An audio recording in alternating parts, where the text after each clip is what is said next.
ಅಖಿಲ ಭಾರತ ರಾಷ್ಟ್ರೀಯ ಫಾರ್ಮಸಿ ಅಧಿಕಾರಿಗಳ ಸಂಘದ ವತಿಯಿಂದ ದಿನಾಂಕ 8/12/2024 ಕೇರಳದ ತಿರುವನಂತಪುರದಲ್ಲಿ ನಡೆದ ಅಖಿಲ ಭಾರತ ರಾಷ್ಟ್ರೀಯ ಪರಿಷತ್ನಲ್ಲಿ ನಿರ್ಧರಿಸಿರುವಂತೆ ದಿನಾಂಕ 22/2/2025 ರಾಷ್ಟ್ರದ ಎಲ್ಲ ರಾಜ್ಯಗಳ ರಾಜಧಾನಿಗಳಲ್ಲಿ ನಾವು ಫಾರ್ಮಸಿ ವೃತ್ತಿಗೆ ಸಂಬಂಧಿಸಿದಂಥ ಸಾರ್ವಜನಿಕರ ಆರೋಗ್ಯದ ಮೇಲೆ ಒಳ್ಳೆಯ ಅನುಕೂಲತೆ ಆಗಲಿ ಅನ್ನೋ ಒಂದು ದೃಷ್ಟಿಯನ್ನು ಇಟ್ಕೊಂಡು ಯಾವುದೇ ಸರ್ಕಾರ, ಕೇಂದ್ರ ಸರ್ಕಾರ ಇರ್ಬೋದು, ರಾಜ್ಯ ಸರ್ಕಾರ ಇರ್ಬೋದು, ಅವ್ರ ವಿರುದ್ಧ ಹೋರಾಟ ಅಲ್ಲ, ನಮ್ಮ ಬೇಡಿಕೆಯೂ ಅಲ್ಲ.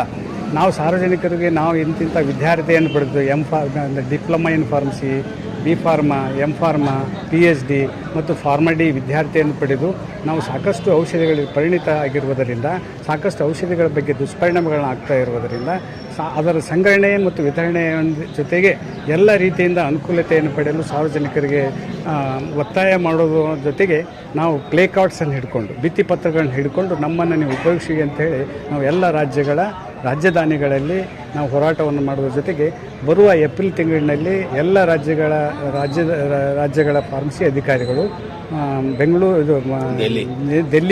ನವದೆಹಲಿಯ ಜಂತರ್ ಮಂತರ್ನಲ್ಲಿ ನಾವು ಸಾರ್ವಜನಿಕರಿಗೆ ನಮ್ಮ ಭಿತ್ತಿಪತ್ರಗಳೊಂದಿಗೆ ನಮ್ಮ ಫಾರ್ಮಸಿ ವಿದ್ಯಾರ್ಥಿಯನ್ನು ಮನಗಂಡು ನಾವು ಸಾರ್ವಜನಿಕರ ಆರೋಗ್ಯಕ್ಕೆ ಅನುಕೂಲತೆಯನ್ನು ಕಲ್ಪಿಸುವಂಥ ಸಾರ್ವಜನಿಕರಿಗೆ ಶಾಂತಿಯುತವಾದಂಥ ನಡಿಗೆಯನ್ನು ನಾವು ಮಾಡ್ತಾಯಿದ್ದೇವೆ. ಅದಕ್ಕೆ ದಯವಿಟ್ಟು ನಾವೇನಂತಂದರೆ ಇವತ್ತು ಸಾಕಷ್ಟು ಔಷಧಿಗಳ ಬಗ್ಗೆ ಸಾಕಷ್ಟು ಸಂಗ್ರಹಣೆ ಸರಿಯಾದಂಥ ರೀತಿಯಲ್ಲಿ ಇರುವುದಿಲ್ಲ. ಹಾಗಾದರೆ ಏನಾಗ್ತಂತಂದರೆ ಇವತ್ತು ಉದಾಹರಣೆಯಾಗಿ ಕಲಬುರಗಿ ಜಿಲ್ಲೆ ಸಾಕಷ್ಟು ಇವತ್ತು ಬಿಸಿಲಿನ ಪ್ರಖರತೆ ಇರ್ತದೆ. ಆ ಪ್ರಖರತೆಯಲ್ಲಿ ಔಷಧಿಗಳು ವಿತಿನ್ 30 ಡಿಗ್ರಿ ಸೆಂಟಿಗ್ರೇಡ್ನಲ್ಲಿ ಔಷಧಿಗಳನ್ನು ಸಂಗ್ರಹಣೆ ಮಾಡಬೇಕು. ಆದರೆ ಇವತ್ತು 40-45-48 ಡಿಗ್ರಿ ಸೆಂಟಿಗ್ರೇಡ್ನಿಂದ ಸರಿಯಾದಂಥ ರೀತಿಯಲ್ಲಿ ಔಷಧಿಯ ಸಂಗ್ರಹಣೆಗಳು ಇಲ್ಲ. ಇವತ್ತು ಸಾಕಷ್ಟು ಹುದ್ದೆಗಳು ಖಾಲಿ ಇದ್ದಾವೆ. Drugs and cosmetic act 1948-42B ಪ್ರಕಾರ ಅದರ್ ದೆನ್ ಫಾರ್ಮಸಿ ಅಧಿಕಾರಿಗಳು ಔಷಧಿಗಳನ್ನು ವಿತರಣೆ ಮಾಡೋಕ್ಕೆ ಅವಕಾಶ ಇಲ್ಲ. ಆದರೂ ಇವತ್ತು ಸಾಕಷ್ಟು ರಾಜ್ಯದಲ್ಲಿ ಹುದ್ದೆಗಳು ಖಾಲಿ ಇರ್ತವೆ, ಫಾರ್ಮಸಿಸ್ಟ್ಗಳ ಹುದ್ದೆಗಳು ಖಾಲಿ ಇರ್ತವೆ. ಆ ಹುದ್ದೆಗಳ ಖಾಲಿ ಕೆಲಸವನ್ನು ಯಾರು ಮಾಡ್ತಾರೆ?